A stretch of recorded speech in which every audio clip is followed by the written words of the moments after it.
The following program is brought to you by TZ Productions, celebrating KPTS's nearly 50 years of community support in South Central Kansas. Great starts here on KPTS. Brought to you by Central Security Group, your experts in home automation, security, and peace of mind. View video on your smartphone and control your home's lights, locks, heating, cooling, and more. Security app compatible with Apple Watch and Amazon Echo.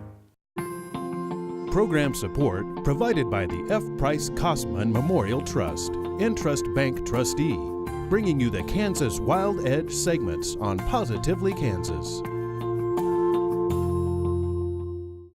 It's time for Positively Kansas. This week, the idea was you didn't know if she was going to live too much longer at all, and that's been 14 years ago now. So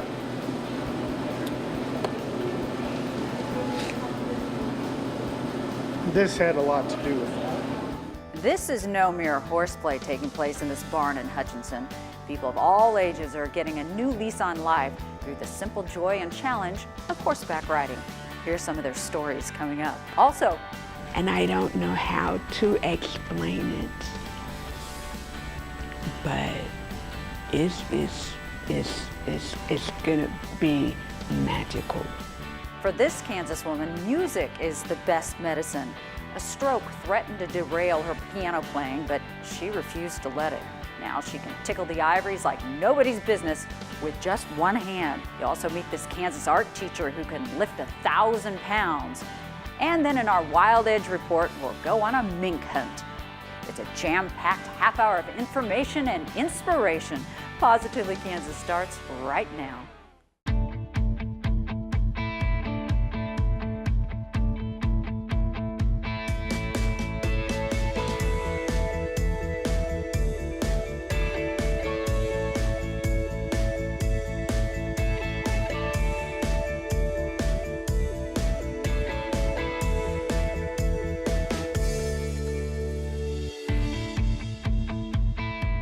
Sometimes the old tried and true remedies work better than anything. It doesn't get any more old-fashioned than hopping on a horse and saying, "Giddy up!" And for some Kansans with disabilities, horseback riding is just what the doctor ordered. Lives are being transformed near Hutchinson. Jim Grayway has the story. Since the dawn of time, the horse has been man and woman's faithful companion through thick and thin. This is important, Flicka. Let's take the shortcut through the wash. Come on. Once a necessity to get from point A to point B, our friend Flicka's role has changed over the years. But while she's no longer needed to help us traverse the Great Plains, she still plays a valuable role in the lives of many Kansans, including 3.5-year-old Dale Major. Can you say hi?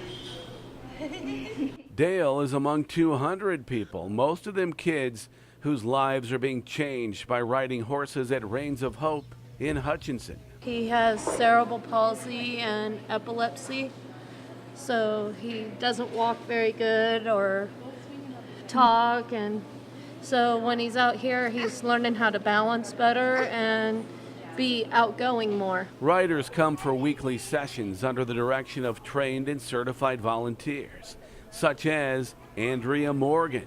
Me. High five me. This is all a labor of love for her, and it's a joy for people watching from the bleachers. I love it. I love it. I come every week with them because I just enjoy to see Dale and how happy this makes him. He asks to come back every day of the week, and we have to keep telling him, no, not till next week, not till next week. Look at you, Ruth. You're doing so good. 3-year-old Ruth Gates also has cerebral palsy and has trouble speaking and using her left side. Her mom says horseback riding is just what the doctor ordered. I think it's physical and mental. It's good for her, for her socially. She enjoys it. It makes her happy. So, it makes me happy. Reins of Hope has this indoor arena near the Hutch Airport where the riding takes place 5 days a week. This is a non-profit organization of volunteers headed up by Jane Harder. She fell in love with the program when she started bringing her now grown daughter here who has special needs. Harder saw how her daughter benefited, started donating her time as an instructor, and now she's the director. We make a difference in the lives of all these riders. Our program, no matter what level they are on, they have fun. They can pick up the reins and they might not have any control over their life, but they can control that horse. Green light. Kick him good, Scott. You know he's a little bit slow. Red light. This is Scott Schultz. He's an old Nice hand and at gentle and this. slow with your He's hands. been coming here to Reins Green of Hope light. for a long Give time. him a good kick, Scott. I think this very, very good. What do you like about it the most? I like the most of the paperwork with the horses. Do you want your arm to just be here? Do you want me to set it on your lap? Better put it forward. And then there's Bonnie Hubanks. It keeps me, making me push myself to come when it would be just easier to sit in my chair. Hubanks had a stroke in 2004. Her son Scott volunteers here now after seeing the amazing way that Reins of Hope has helped his mother. When my mom first had her stroke, she was really bad.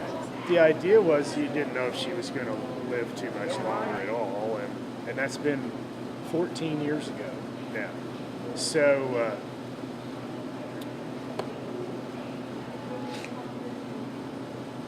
this had a lot to do with that.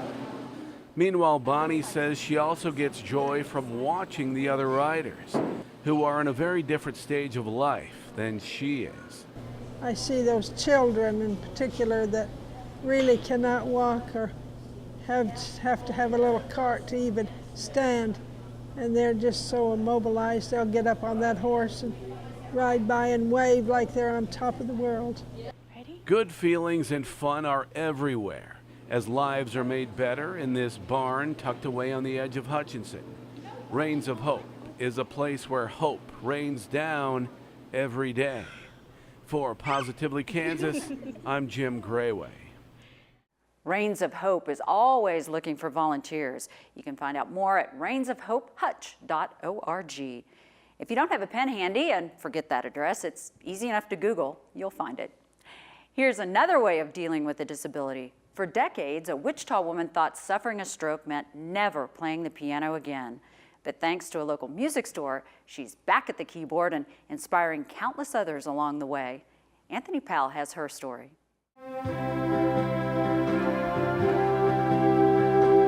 There's nobody more inspired by music than Wichita Westsider Lisa Shorter. She says it feeds her soul. Inner peace, and then I could feel it's just a peaceful, serene, complete. In turn, friends and fellow musicians will tell you there's nobody more inspiring than Lisa. As you can see, she doesn't play the keyboard conventionally. A stroke decades ago paralyzed her right side. She learned to walk and speak again, but to this day, she can't use her right hand and sometimes struggles to find words in conversation. But the worst thing about the stroke? It took away her passion to play music, something she had enjoyed since childhood. Year after year, she thought about getting back to it, but just didn't know how. Let's step back in time just a little bit to January of 2017. That's when a friend of Lisa's suggested that she come down to Garton's Music here in West Wichita and take their Goofing Around keyboard class. At first she was hesitant, but she went ahead and did it anyway, and boy is she glad she did, because she says it's absolutely changed her life. It was scary. People I did not know, and I was like, Can I do this? yeah. Yeah. You bet she could do it. Just look how far she's come since taking the leap to come to Garton's. We kind of worked with her a little bit and figured out the right hand didn't work at all, but she could play at least melody with her left hand. So they found her a 2-keyboard instrument, allowing Lisa to play chord accompaniment with her thumb while her fingers dance up top, taking care of melody and rhythm. she just took off like gangbusters because Lisa has just an innate sense of rhythm. She can play with the rhythm. But I think the biggest thing for Lisa is she has such a strong desire to play music. Nobody appreciates her playing more than fellow classmates. We think we have it hard. We go home and practice, and then we come here and we watch Lisa do it with just one hand, stretching her hand this way, stretching her hand that way. She is just marvelous. Tears can come to our eyes when we watch her play. While learning to play again has been life-changing, Lisa says it's the new family she has gained at Gardens that has meant the most. Every week, new friends, new everything. It's amazing. Back at Lisa's home, meanwhile, we found out it's not just music that keeps her going. Despite her weakened right side, she goes to the gym daily. She also relies heavily on her faith. Gospel music is her favorite. But no matter what type of music she's playing, Lisa just feels grateful to have it back in her life. She says taking a chance and enrolling in a class has taught her, without risk, there are no rewards. She hopes what she has learned and overcome can help others. Here's another life lesson she wants to pass along. Even on her toughest days, Lisa insists she doesn't look back to 1988 when she had the stroke and say, "Why me?" The past. I don't go there. I like future. A future filled with music, friendship, faith, and inspiring anybody who she might meet. For Positively Kansas, I'm Anthony Powell. As for the future, Lisa doesn't have any major plans. She prefers to keep her life simple and do the things that bring her so much joy, like reading the Bible, going to the gym, and, of course, playing her music. Now to a Wichita man who defines the phrase gentle giant. At 6'6" and nearly 400 pounds, teacher John Connor can be intimidating at first glance. But very quickly, anybody who meets this unique combination of a man finds out he's one of the nicest, most inspiring people you'll ever encounter. Anthony Powell paid a visit to his classroom. Well, go ahead and take everything off your desk, get your projects out. We'll start. There's a real-life gentle giant roaming Goddard's Eisenhower Middle School campus, and his name is John Connor. But Connor is so much more than his 6'6", 390-pound frame. He's a husband, father, and an art teacher. Yes, an art teacher. Art, he says, has been a passion since childhood. Usually when kids come, like the open house the first day, kids and parents always think they're in the wrong room. They kind of look at me and like, wait a minute, are we supposed to be in here? And like even people when I talk to them just in everyday life, they always think I'm joking. I tell them I teach middle school art, they just start laughing and wait for the punchline. I thought he would have been kind of like a gym teacher since he's bigger. Connor's size also leaves some students wondering about his demeanor, but they quickly find out he's as nice as can be. When you first meet him, you think he's gonna be so mean and stuff. He's actually nicer than some of the other teachers. You think he's gonna be mean because he's so big? Yeah. Not everyone's the best at art, so he helps you through it and is really patient with it. Meanwhile, by this time you're no doubt wondering just how did John Connor get so big? Well, he's always been tall, but his body has grown thanks to powerlifting, something he didn't start until his senior year of high school. The first time I ever tried deadlifts, I pulled 500 pounds. And that made one of my friends actually kind of mad because he tried for years and he wasn't quite there yet. Connor would just keep getting stronger. Eventually, he would compete regularly in strongman competitions. His feats of strength helping to make for a huge YouTube following. But like most stories, this one includes many ups and downs. Back in 2009, Connor got an infection while competing. It turned up going septic, so they had to go in, they removed like 2 liters of fluid. They actually had to put me in a coma because the surgery was so intense. And I mean, sitting in a bed, not moving for a week, and then not being able to eat for about 6 weeks from all the antibiotics, I just lost so much weight. They said they could almost see me in the bed shrinking. He would also suffer serious heart problems. But through lots of hard work, Connor would get back to training and remain focused on something that's always been a dream. Now that he's largely overcome injury and illness, John's commitment to compete among the very best is stronger than ever. After he leaves his teaching job, he doesn't come home and relax. No, far from it. He comes home and hits the weights hard because his ultimate goal is to compete in the world's strongest man competition. In training, Connor has deadlifted 920 pounds. The world record is 1,015. Connor says his students often ask him about weightlifting, including pointers on how they can get stronger. I'm kind of jealous because I want muscles. A father, husband, caring teacher, weightlifter, and all-around really nice guy. John Connor is a lot to look up to, figuratively and literally. For Positively Kansas, I'm Anthony Powell. You might also be thinking, his poor mother, he must have been such a big baby. Actually, John says he was born prematurely and only weighed 6 pounds. As you can see, though, he's more than made up for his birth weight.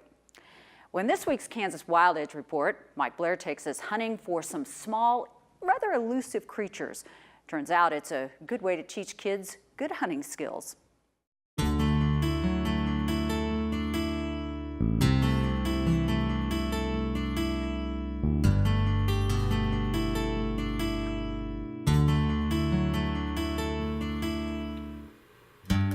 It's a lucky glimpse to see a mink in daylight. These handsome mammals, known to most through legend and lore, are mainly nocturnal. Hunting the edge of water and land under moon and stars, they lead mostly secretive lives, at least until their youngsters get hungry. Then no one gets any sleep. Young minks are active now, fresh out of the dens and learning to hunt. It makes no difference that daytime temperatures reach well above 100 and that the sun is fiery bright in the sky. After all, a dip is always waiting. And there's just too much to explore after being confined in a nursery den. Minks are curious creatures, cautious but largely unafraid. They are roughly the size of fox squirrels, but they're skilled and deadly hunters. They live wherever good water is found: streams, marshes, lakes, and reservoirs. Their diet covers a wide range of prey, but they skip all the vegetables. For them, it's meat only, and that includes ducks, muskrats, fish, crustaceans, birds, whatever they're big enough to tackle. Early summer, Mom takes them hunting. A few weeks earlier, she's busy finding food for her litter, which averages about 5 young. That takes constant work. But once the young are able to tag along, she plays the role of supervisor. Leading them to good hunting grounds, she's content to rest in the shade while the kids play. And for young minks, that means hunting. Today, she brings 2 youngsters from her streamside den up and over a road to a small lake lined with riprap. The jagged rocks make a labyrinth of tunnels and chambers to explore and hunt. The fertile lake is full of food. It's a perfect training site. Her young son needs no prodding. For him, nothing's better than to run free, investigating every nook and catching anything not fast enough to get away. When successful, he follows the natural mink way, bringing the meal to a den or special holding area where it can be eaten later. Mink commonly kill more than they can eat, placing it in a special place known as a cache. Then they eat it later. Today, he's doing nearly all the hunting for Mom and Sis. While they wait in a dense shoreline thicket of water willow, he runs back and forth over a 100-yard area, taking them food. This effort, carried on at the speed of a bounding youngster, conditions and strengthens him, sharpens his hunting skills, and gets him ready for the time he'll break away from the family group in late summer. For him, it's a good time. He hunts equally well on land or in water. He's already an excellent swimmer, and rounding a rock, he may surprise a group of spawning green sunfish along the shallows. They know all about minks, and they watch for such danger. At the first flash of movement, they scatter and escape. But not all are so lucky. Often he grabs a fish that moved too slowly.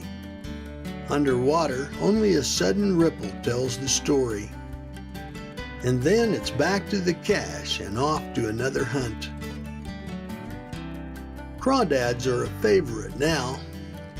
The big crustaceans make a tasty meal, and the young mink easily avoids their sharp pinchers. Crawdads are plentiful in the lake, and the lucky ones are well entrenched under shaded rocks. But others move freely among underwater cracks and crevices. They are the targets of the hunting mink, and he seldom goes more than 15 minutes without catching one. When he stops to dine, he'll often eat the head and claws first.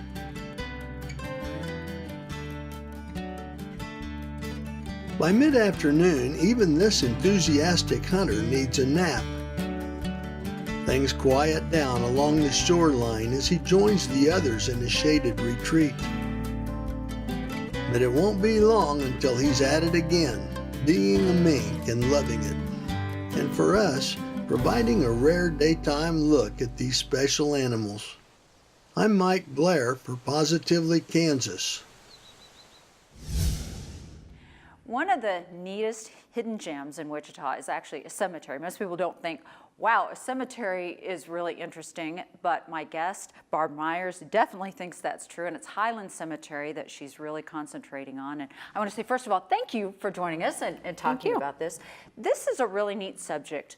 I know you are a history major, and history is very fascinating to all of us, but why Highland Cemetery? Why do you want to save it? It's the oldest cemetery in Wichita. It's where most of the founders of Wichita are buried. I started working on it as just a paper in a class and realized how neglected it had become. It's almost 150 years old. And some of the stones were falling, they were breaking, they were sinking into the ground, which does happen, but somebody needed to put some effort back into it. So I decided first I was giving historical tours and telling people about it, and then people started saying, I'll give you a few dollars if you want to help take care of it. So we were getting, 10, 20, that, not huge amounts. But we took it seriously, and now everything we get goes into the care of that cemetery. Wow.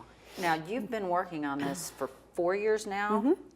So how many of the stones have you been able to rescue or refurbish or make better, and how many do you still have to go? We've done probably about 300 people's markers, which is family markers, individual markers, footstones, that kind of thing. There's 17,000 burials out there. Wow. So we've got a long way to go. Wow, yeah. Well, you picked a kind of project that's going to take quite a few years, it is, probably. It is. So who's buried there that maybe would be a name or somebody that we would go, oh, I can't believe that person's there? Buffalo Bill Mathewson. Really? Uh-huh. Did not know that. Yeah. How interesting. Sidney Toller, he played Charlie Chan. Well, Jackie Chan, Charlie Chan. Well, yeah, whichever. There's a Chan in there somewhere. If you're a historian, you know some of the founders' names. Darius Munger, E.B. Allen, the first mayor. There's 9 mayors buried out there. Oh my gosh. So we have permission to take care of all of them. Griffenstein, Mathewson, those kinds of people. But there's a lot of just Kansas history, Wichita history. A lot of the families that started Wichita, not only just white families, but black families. So we've taken care of the McAfees, the Robinsons, the Van Loos, and these aren't names you hear quite as often, but they're just as important. Well, you've even written a book. I have. Tell me about the book and what we can learn from it.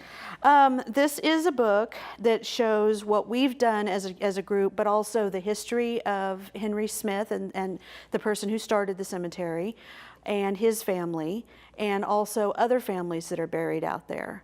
And then we've given the reader maps to find other families and a way to find lists that are online. If I printed them out, it would be this thick. So it's not a book about every person out there, but it does give you a way to find them. And if you find out that you have family there, a way to get a hold of us and have us take care of it for you. So if we want to help you restore some of these markers, how do we do that? The best way, we have the old Facebook page. The best way to get a hold of us is really Facebook.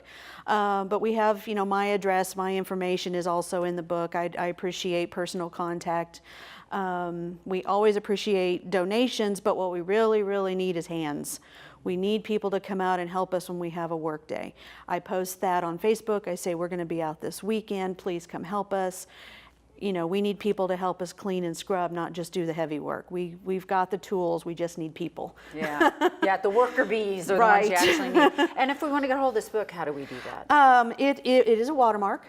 Watermark Books has them, and they'll also be at the Historical Museum and at Cowtown and online. So, Amazon, all of those normal places.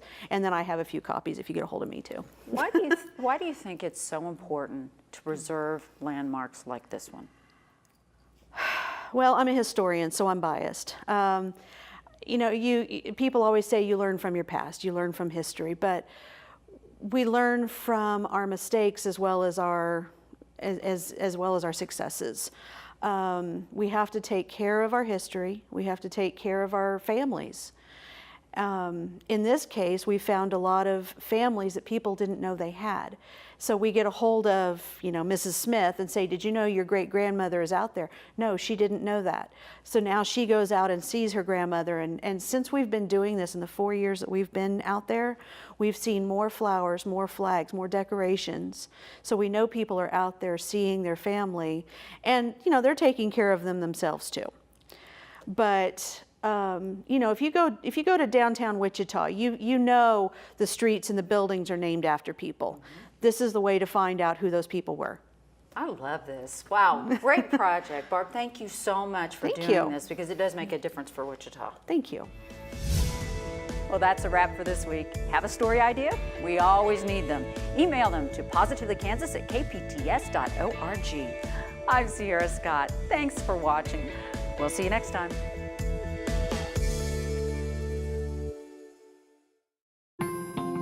Program support provided by the F. Price Kosman Memorial Trust, Entrust Bank trustee, bringing you the Kansas Wild Edge segments on Positively Kansas. Brought to you by Central Security Group, your experts in home automation, security, and peace of mind. View video on your smartphone and control your home's lights, locks, heating, cooling, and more. Security app compatible with Apple Watch and Amazon Echo. The preceding program was brought to you by TZ Productions, supporting KPTS and the communities it serves in South Central Kansas. Great starts here on KPTS. For a free copy of this program, become a new member of KPTS for a $40 contribution. If you are already a member, just send $25 for shipping and handling. Be sure to include the program's name, date, and time.